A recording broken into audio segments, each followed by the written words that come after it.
há essa lembrança viva e ativa na mente. Eu estou participando de uma festa que é um memorial. É um memorial do que o Senhor fez por mim.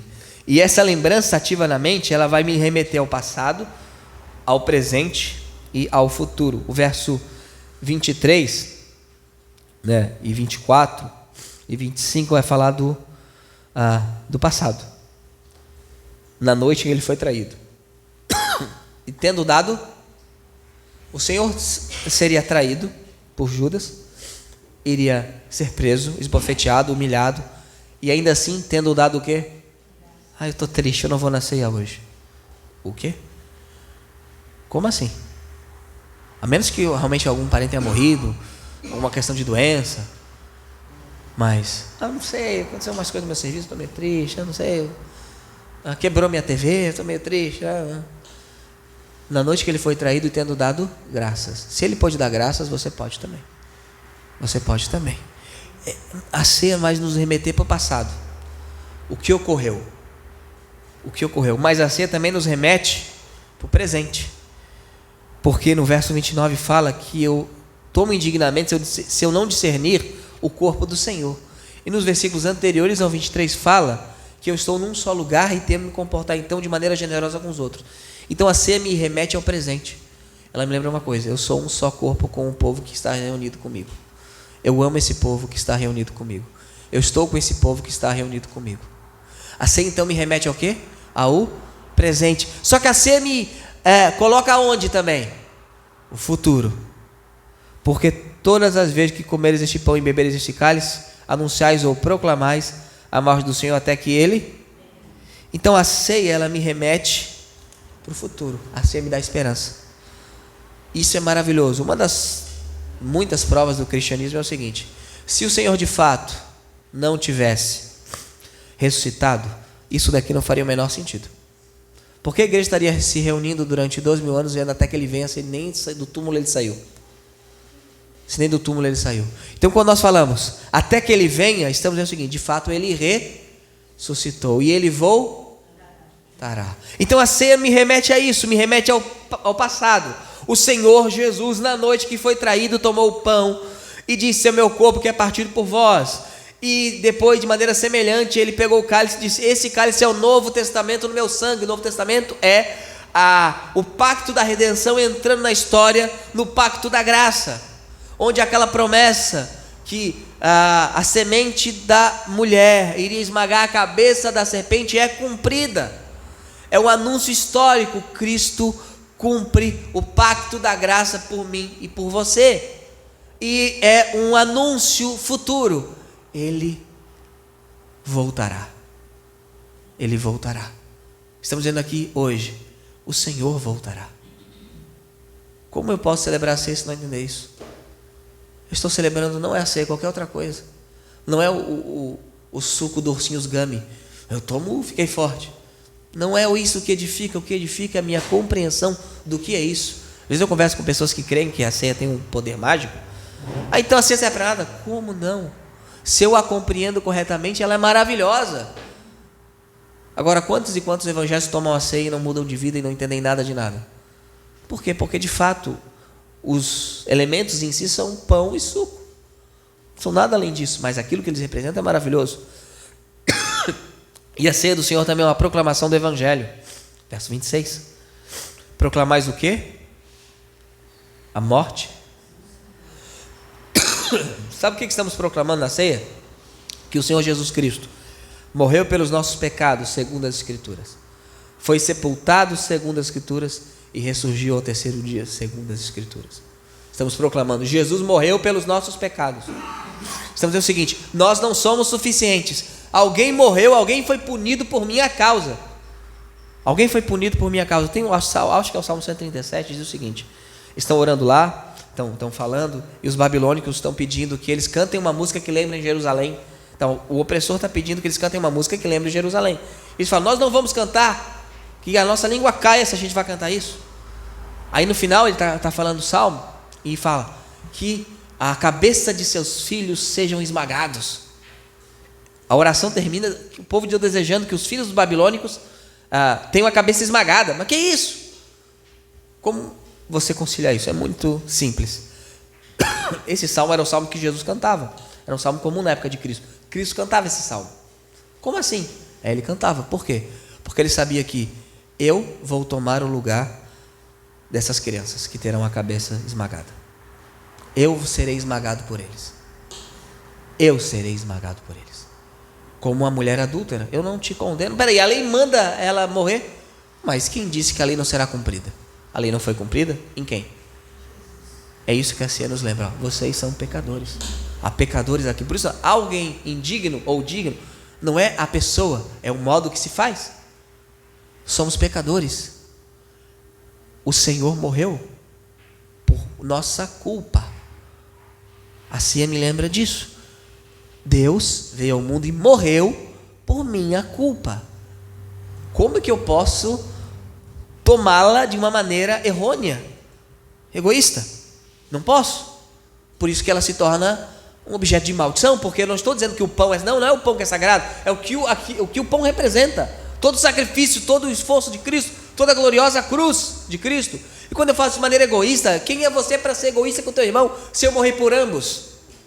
Quem você pensa que é para não entender que isso é memorial e ter uma memória ativa do que eu fiz, tomar isso de maneira mecânica? Por isso que é de maneira indigna. E ainda sobre ela ser memorial, ela é um símbolo físico da nossa comunhão com Cristo. Símbolo, eu não disse que ela dá comunhão com Cristo, eu falo que ela é um símbolo físico da nossa, assim como o batismo também é. O batismo nós morremos com Cristo, né? Somos sepultados com Cristo no batismo. Obviamente é um símbolo, ninguém é sepultado em água, mas você ali é sepultado simbolicamente. E a ceia da mesma maneira, o verso 16 do capítulo 10 de 1 Coríntios. E é interessante que nesse capítulo 10, as pessoas estavam celebrando os rituais pagãos, indo para a ceia do Senhor.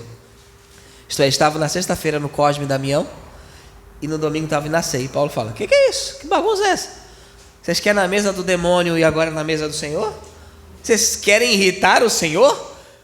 Vocês são mais fortes do que ele fala no versículo 23. Provocaremos ciúmes do Senhor? Somos mais fortes do que ele? Vocês acham que são mais fortes que Deus? Cuidado. Então olha que igreja boa a igreja de Corinto, que igreja boa, estavam indo nos banquetes pagãos, celebrando os deuses pagãos. Depois de passeio do Senhor, ainda tinha essa bagunça na ceia, tinha gente que se embriagava na ceia. Você vai lá na igreja, na sua igreja, vou ter uma festa na igreja, e está lá um monte de crente bêbado na ceia do Senhor. Ótimo para evangelismo. E Paulo, quando Paulo soube, é legal que Paulo fala, soube pela família de Cloés,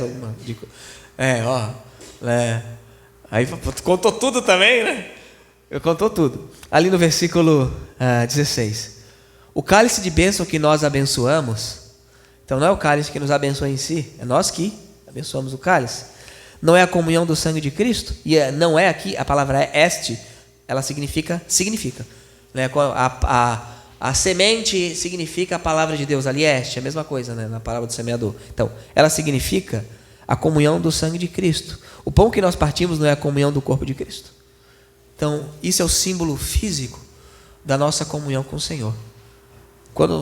Daqui a pouco, quando formos celebrar a ceia, estamos dizendo de maneira muito clara: nós sabemos que temos comunhão contigo e que tu tem comunhão conosco. Nós sabemos isso e nós te louvamos por isso. E, indo para a conclusão, o que fazer então? Verso 28. Mas examine-se o homem a si mesmo, e assim coma deste pão e beba desse cálice. Esse versículo aqui, ele é vilipendiado. Como assim? Não pode ser qualquer um. Não examine o homem a si mesmo. Ele tá sozinho esse versículo? Ele está dentro de um contexto maior, correto? Primeiro, qual homem deve se examinar? 1 Coríntios, capítulo 1, versículo 2. A igreja que está em Corinto. O homem, então, que é membro da igreja de Corinto. Porque veja bem, não, qualquer um pode tomar. Aí chega alguém que não crê em Cristo. Não, eu vou tomar. Mas não creio, mas vou tomar. Você está vilipendiando a ceia do Senhor. Se alguém que odeia a igreja do Senhor, eu vou tomar também. O homem, examine o homem a si mesmo. Qual homem? Aquele a que ele está escrevendo.